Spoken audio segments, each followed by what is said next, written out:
if I was governor and was able to click my heels and make some things happen, I think one is putting greater emphasis on natural environment outside of the importance of economic development.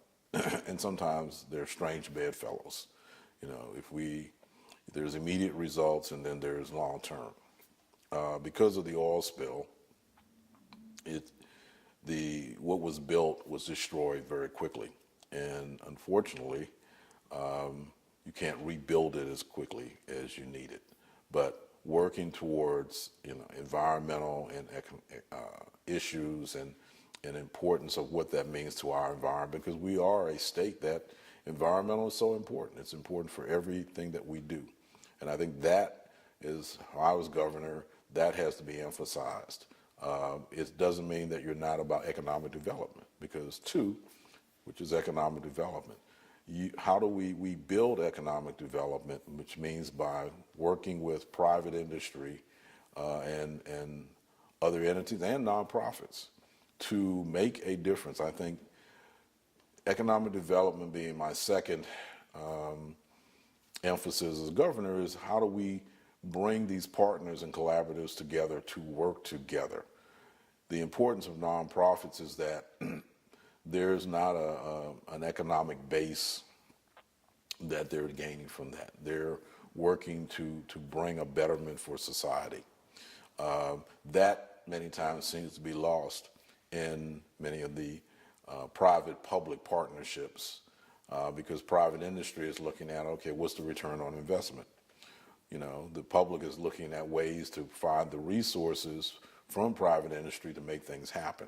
And usually when that happens, some of the things that are lost are the public. So that's why I think the nonprofits, so I would bring those three entities together and working together. They're strange bedfellows, but I think they can play nicely together. And we've seen that even in private and federal government.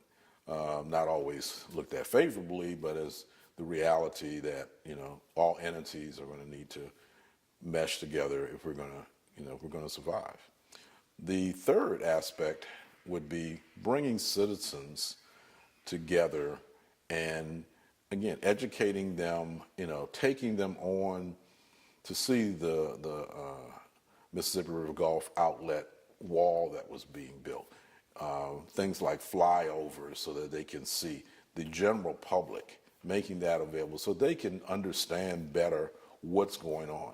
We do that for our politicians, we do that for our educators and scientists, but for John Q. Public, you get 30 seconds on the news about some environmental, but you don't get the understanding of what that really means. So I would look at putting money into community education initiatives that would help the community understand, from small children to seniors, and understanding the importance of the environment.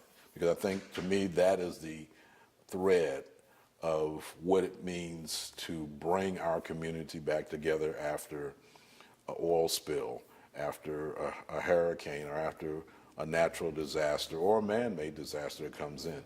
The environment is that thread. Without that environment, then we have nothing.